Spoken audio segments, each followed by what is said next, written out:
ইসকনের চিন্ময় কৃষ্ণ দাসের মুক্তি ও ধর্মীয় স্বাধীনতা নিশ্চিত করার আহ্বান জানিয়ে কড়া বিবৃতি দিলেন আওয়ামী লীগের সভাপতি শেখ হাসিনা। কি ছিল তার বক্তব্যে? বিস্তারিত জানতে দেখুন ভিডিও। গণঅভ্যুত্থানের মুখে দেশ ছাড়তে বাধ্য হওয়া সাবেক প্রধানমন্ত্রী ও আওয়ামী লীগ সভাপতি শেখ হাসিনা ইসকন নেতা চিন্ময় কৃষ্ণ দাসের মুক্তি এবং দেশের সব সম্প্রদায়ের ধর্মীয় স্বাধীনতা নিশ্চিত করার দাবি জানিয়েছেন। আওয়ামী লীগ ভেরিফাইড ফেসবুক পেজে দেওয়া বিবৃতিতে তিনি এই দাবি তোলেন। বৃহস্পতিবার বিকেলে প্রকাশিত এই বিবৃতিতে শেখ হাসিনা চট্টগ্রামে আইনজীবী হত্যাকাণ্ডের তীব্র নিন্দা জানান। তিনি বলেন, আইনজীবী সাইফুল ইসলাম আলিফের হত্যার ঘটনায় যারা জড়িত তাদের দ্রুত শাস্তির আওতায় আনতে হবে। কে মানবাধিকার লঙ্ঘনের চরম উদাহরণ হিসাবে উল্লেখ করেন।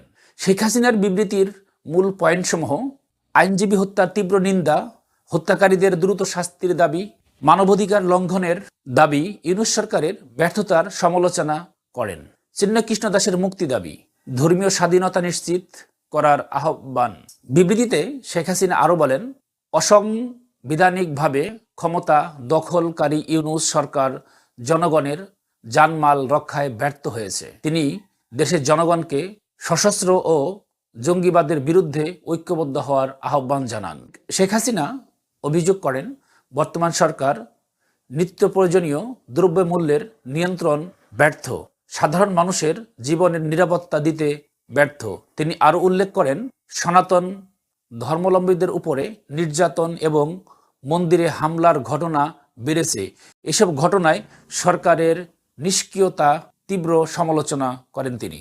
চিন্ময় কৃষ্ণ দাসকে অবিলম্বে মুক্তি দিতে হবে। সে ধর্মীয় স্থাপনার উপরে হামলা বন্ধ করতে হবে। সকল সাম্প্রদায়িক সম্প্রদায়ের নিরাপত্তা নিশ্চিত করতে হবে। বিবৃতিতে শেখ হাসিনা আওয়ামী লীগের নেতাকর্মীদের উপর চলমান হামলা মামলা নিন্দা জানান। তিনি এটিকে জনগণের অধিকার হরণ করা ষড়যন্ত্র বলে আখ্যায়িত করেন। শেখ হাসিনার এই বিবৃতি নিয়ে আপনার মতামত কি? কমেন্টে জানিয়ে দিন। দেশের সর্বশেষ সংবাদ পেতে সাবস্ক্রাইব করুন এবং সাপোর্ট দিন আমাদের চ্যানেলকে। ভালো থাকবেন। আল্লাহ হাফেজ।